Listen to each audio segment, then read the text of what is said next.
ഹരേ കൃഷ്ണ. സർവം ശ്രീ രാധാകൃഷ്ണാർപ്പണമസ്തു. കാമിക ഏകാദശിയാണ് ജൂലൈ 21 തിങ്കളാഴ്ച കടന്നു വരുന്നത്. ഈ ചാതുർമാസ്യ ഏകാദശികളിൽ ചാതുർമാസ്യ കാലയളവിലെ രണ്ടാമത്തെ ഏകാദശിയാണ് ശ്രാവണ മാസത്തിലെ ഈ കൃഷ്ണപക്ഷ ഏകാദശിയായ കാമിക ഏകാദശി. ദേവശൈനി ഏകാദശിക്ക് ശേഷം വരുന്ന വളരെ പ്രധാനപ്പെട്ട ഒരു ഏകാദശിയാണ് ഇത്. വളരെ പിതൃക്കൾക്ക് വളരെ പ്രാധാന്യമുള്ളതും നമ്മുടെ പാപങ്ങൾ മൊത്തം എല്ലാ പാപങ്ങളും ഏത് കൊടിയ പാപം ചെയ്തവന് പോലും ഈ ഒരു ഏകാദശി മാത്രം എടുത്താൽ പോലും ആ പാപങ്ങളിൽ നിന്ന് മോചനം ലഭിക്കുന്ന ഏകാദശിയാണ് കാമിക ഏകാദശി. ഏറ്റവും വലിയ മഹാപാപങ്ങൾ ചെയ്തിട്ടുള്ളവർ, ഗുരുനിന്ദ, ഗുരുവിനെ ഉപദ്രവിക്കുക, ഗർഭിണിയെ ഉപദ്രവിക്കുക, കുഞ്ഞുങ്ങളെ ഇല്ലാതാക്കുക, അതുപോലെ തന്നെ ബ്രാഹ്മണരെ വധിക്കുക, ഇങ്ങനെയൊക്കെയുള്ള ധാരാളം കൊടിയ പാപങ്ങൾ ചെയ്തവർക്ക് പോലും മനസ്സുകൊണ്ട് പശ്ചാത്തപിച്ച് ഈ ചെയ്ത തെറ്റിനെക്കുറിച്ച് ഓർത്ത് പശ്ചാത്താപം തോന്നി ആ ഭഗവാന്റെ മുന്നിൽ പാപം നശിപ്പിക്കുവാൻ വേണ്ടി ഇരുന്ന് പ്രാർത്ഥിക്കുകയാണെങ്കിൽ ഈ ഒരു ഏകാദശിയിൽ ആ ഒരു പ്രാർത്ഥന ചെയ്താൽ ആ പാപങ്ങൾ മുഴുവൻ നഷ്ടപ്പെടുന്ന ഒരു ഏകാദശിയാണ് കാമിക ഏകാദശി. വളരെ വളരെ വലിയ മഹാപാപികൾക്ക് പോലും പാപമോചനം മനസ്സുകൊണ്ട് ആഗ്രഹിക്കുന്നുള്ളവർക്ക്, തെറ്റ് മനഃപൂർവ്വം ചെയ്തിട്ട് ആ തെറ്റിനെ മനഃപൂർവ്വം പ്രാർത്ഥിച്ച് ഇല്ലാതാക്കുന്നതല്ല, നമ്മൾ ചെയ്തു പോയ തെറ്റുകൾ, അപരാധങ്ങൾ, അത് പ്രാർത്ഥനയോടുകൂടി ഏകാദശി പശ്ചാത്താപത്തോടുകൂടി പ്രാർത്ഥനയോടുകൂടി ഏകാദശി വ്രതം അനുഷ്ഠിച്ചാൽ ഈ ഒരു ഏകാദശി എടുക്കുമ്പോൾ ആ പാപം മോചനം ലഭിക്കുന്നു. അതുമാത്രമല്ല, നമ്മുടെ ഭൂമിയിലെ തീർത്ഥങ്ങളിൽ ഗംഗാസ്നാനം, അതുപോലെയുള്ള ത്രിവേണി സംഗമത്തിലുള്ള സ്നാനം, അതുപോലെ പ്രധാനപ്പെട്ട സ്നാനഘട്ടങ്ങളിൽ സ്നാനം ചെയ്യേണ്ട പ്രധാന ദിവസങ്ങളിൽ സ്നാനം ചെയ്തതിൻ്റെ പുണ്യം ലഭിക്കും. അങ്ങനെ അതിൻ്റെ എല്ലാം തീർത്ഥഘട്ടങ്ങളിൽ പുണ്യ ദിവസങ്ങളിൽ സ്നാനം ചെയ്തതിൻ്റെ പ്രാധാന്യം ലഭിക്കുന്ന ഒരു ഏകാദശിയാണ്.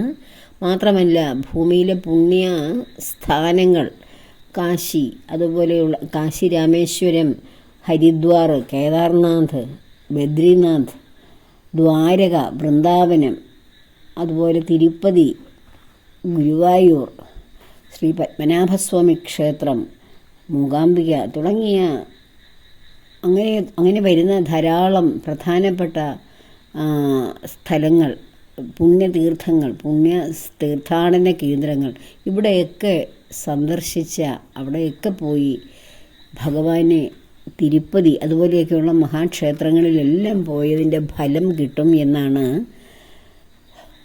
പത്മപുരാണത്തിൽ ഈ കാമിക ഏകാദശിയെക്കുറിച്ച് പറയുന്നത്. അതുപോലെ തന്നെ ധാരാളം സ്വർണവും വെള്ളിയും പശുക്കളെയും ഒക്കെ ദാനം ചെയ്തതിൻ്റെ ഫലം ലഭിക്കുന്ന ഒരു ഏകാദശി കൂടിയാണിത്. ഇങ്ങനെ ഈ ഏകാദശി എടുക്കുന്നവർ മരണഭയത്തിൽ നിന്നും ഒക്കെ രക്ഷപ്പെടും. പിതൃക്കൾക്ക്, അവരുടെ തലമുറയിലുള്ള മുൻപ് കടന്നുപോയ പിതൃക്കൾക്കെല്ലാം മോക്ഷം ലഭിക്കും എന്നൊക്കെ പറയുന്നു. ഈ പിതൃമോക്ഷത്തിന് വേണ്ടി കാമിക ഏകാദശി ദിവസം ആ ഹരിവാസര സമയം നെയ്ദീപമോ എള്ളെണ്ണ ഒഴിച്ച ദീപമോ കെടാതെ 5 തിരിയോ 2 തിരിയോ ഒക്കെ ഇട്ട് കത്തിച്ചത് കെടാതെ വെച്ചിരുന്നു കഴിഞ്ഞാൽ പിതൃക്കൾക്ക് ആ ദിവസം വളരെ ശാന്തിയും സമാധാനവും മോക്ഷവും ലഭിക്കുമെന്നൊക്കെ ആണ് പത്മപുരാണത്തിൽ ഈ ഏകാദശിയെക്കുറിച്ച് പറയുന്നത്. അങ്ങനെ ഏകാദശിക്ക് വളരെ വളരെ മാഹാത്മ്യമുണ്ട് ഇതിൻ്റെ.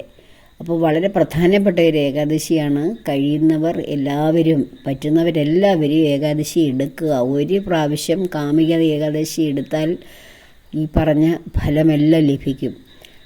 കാരണം ഒരുപാട് വർഷം ഇതെടുക്കണ്ട, ഒരെണ്ണം നന്നായിട്ടെടുത്താൽ മതി. വളരെ ആചാരത്തോട് അനുഷ്ഠാനത്തോടു കൂടി എടുക്കുക. ഈ ഏകാദശിക്ക് മഹാദ്വാദശിയും ഏകാദശിയും കൂടി ഒന്നിച്ചു വരുന്ന ഒരു ദിവസമാണ് ഈ ജൂലൈ 21 തിങ്കളാഴ്ച എന്ന് പറയുന്നത്. ആ ദിവസം ഏകാദശി കടന്നു വരുന്നതും വളരെ ഒരു പ്രത്യേകത, വളരെ ഭാഗ്യം നിറഞ്ഞൊരു ദിവസമാണ്. അപ്പോൾ ഇതിൻ്റെ ഏകാദശി തിഥി തന്നെ വരുന്നത് ജൂലൈ 20 ഉച്ചയ്ക്ക് 12 മുതൽ ജൂലൈ 21 രാവിലെ 9:28 വരെയാണ്. അപ്പോൾ ഇങ്ങനെ ആ ഏകാദശി തിഥി ഇങ്ങനെ വരുന്നു. അതിൻ്റെ ഹരിവാസര സമയം എന്ന് പറയുന്നത് ഏകാദശി ദിവസം രാവിലെ വെളുപ്പിനെ 4:18 മുതൽ ഉച്ചയ്ക്ക് 3:12 വരെയാണ്. വെളുപ്പിനെ 4:18 മുതൽ ഉച്ചയ്ക്ക് 3:12 വരെയാണ് ഏകാദശി ദിവസം ഹരിവാസര സമയം. ആ ഹരിവാസര സമയത്തിന് വളരെ പ്രാധാന്യമുണ്ട്.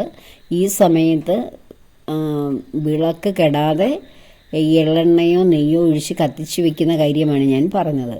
അതുപോലെ തന്നെ ഏകാദശിയുടെ ആ ഹരിവാസര സമയമെന്ന് പറയുന്നത് ആ പകൽ വെളുപ്പിനെ ബ്രഹ്മയാമം മുതൽ വൈകുന്നേരം 3:12 വരെയുള്ള സമയമാണ്.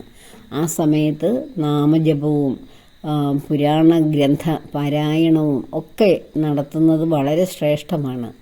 നമ്മുടെ ഭഗവാനെക്കുറിച്ചുള്ള എല്ലാ ഗ്രന്ഥങ്ങളും എല്ലാ സ്തുതികളും എല്ലാ ഗീതങ്ങളും ജപിക്കുന്നതിന് തുല്യമാണ് ഈ ഏകാദശി എടുക്കുന്നത് എന്നും പറയപ്പെടുന്നു. അപ്പോൾ ആ ഏകാദശിയിൽ അത്രയ്ക്ക് കൃത്യമായും ശ്രേഷ്ഠമായും നമ്മൾ ശ്രദ്ധയോടുകൂടി ആ ഏകാദശി ആചരിച്ചാൽ ഈ പറഞ്ഞ ഫലമെല്ലാം അതിൽ ലഭിക്കും. അത് നമ്മുടെ എല്ലാ ആഗ്രഹങ്ങളെയും പൂർത്തീകരിക്കുന്നു, പാപങ്ങളെ നശിപ്പിക്കുന്നു, നമ്മുടെ പിതൃക്കൾക്ക് മോക്ഷം കൊടുക്കുന്നു, നമ്മൾ പുണ്യതീർത്ഥങ്ങളാടിയ ഫലങ്ങൾ നൽകുന്നു, ദാനധർമ്മങ്ങൾ ചെയ്ത പുണ്യങ്ങൾ ലഭിക്കുന്നു. മൊത്തത്തിൽ നമ്മുടെ ജീവിതത്തിൽ ഒരു വൈകുണ്ഠ പ്രാപ്തി തന്നെ ലഭിക്കുകയാണ് ചെയ്യുന്നത്. വൈകുണ്ഠം എന്ന് വെച്ചാൽ കുണ്ഠതയില്ലാത്ത, രണ്ടെന്ന ഭാവമില്ലാത്ത അവസ്ഥ, അതായത് വിഷമമില്ലാത്ത, എപ്പോഴും സദാ സന്തോഷം ലഭിക്കുന്ന അവസ്ഥ. അത് മരിച്ചതിന് ശേഷം വിഷ്ണു ലോകത്തെത്തുന്ന കാര്യമല്ല പറഞ്ഞ്. വൈകുണ്ഠം എന്ന് വെച്ചാൽ ഈ ഭൂമിയിൽ തന്നെ യാതൊരു വിഷമവും ഞാനും ഭഗവാനും രണ്ടെന്ന ഭേദചിന്ത വരുമ്പോഴാണ് ആ വിഷമം ഉണ്ടാകുന്നത്. ഇത് ഭഗവാൻ തന്നെ ആണ് ഞാൻ എന്നുള്ള ഒരു സങ്കല്പത്തിൽ, ആ ഒരു അനുഭവത്തിൽ നമുക്ക് ജീവിതത്തിൽ ദുഃഖങ്ങളില്ലാത്തൊരവസ്ഥ വരും. അതാണ് വൈകുണ്ഠ പ്രാപ്തി എന്ന് പറയുന്നത്. ആ ഒരു പ്രാപ്തി ലഭിക്കുന്ന ഒരു ഏകാദശി കൂടിയാണിത്. അതായത് ഭൂമിയിലെ ജീവിതത്തിൽ യാതൊരു ദുരിതങ്ങളും കഷ്ടപ്പാടുകളും ഒന്നും ഇല്ലാതാക്കി തരുന്ന ഒരു ഏകാദശിയാണ് എന്ന് സാരം.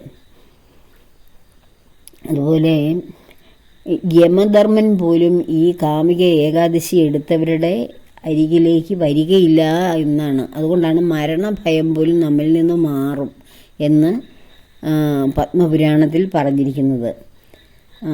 നമ്മുടെ കാരണം ആ ഭക്തി ഈ കാമിക ഏകാദശി എടുത്തവരുടെ ഭക്തിയോട് കിടനിൽക്കാൻ മറ്റൊന്നുമില്ല.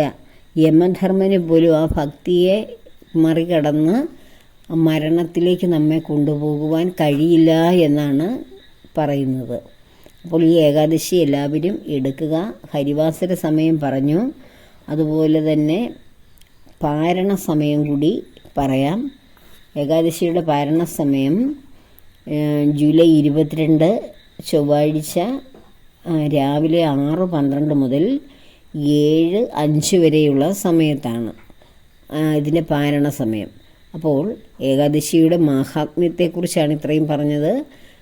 ഈ ഏകാദശി വളരെ പ്രധാനപ്പെട്ട ഒരു ഏകാദശിയും എടുക്കേണ്ട ഒരു ഏകാദശി തന്നെയാണ്.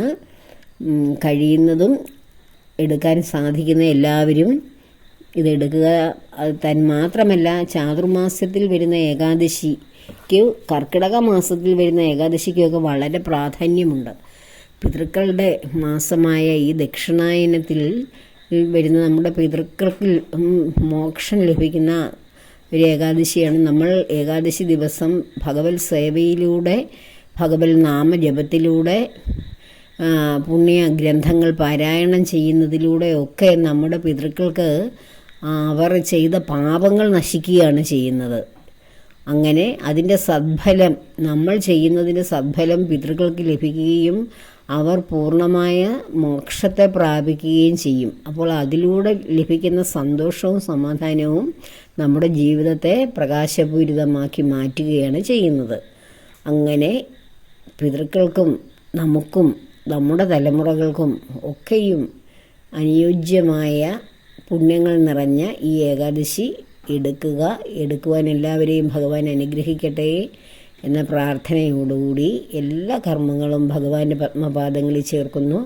ലോകാ സമസ്ത സുഖിനോ ഭവന്തു.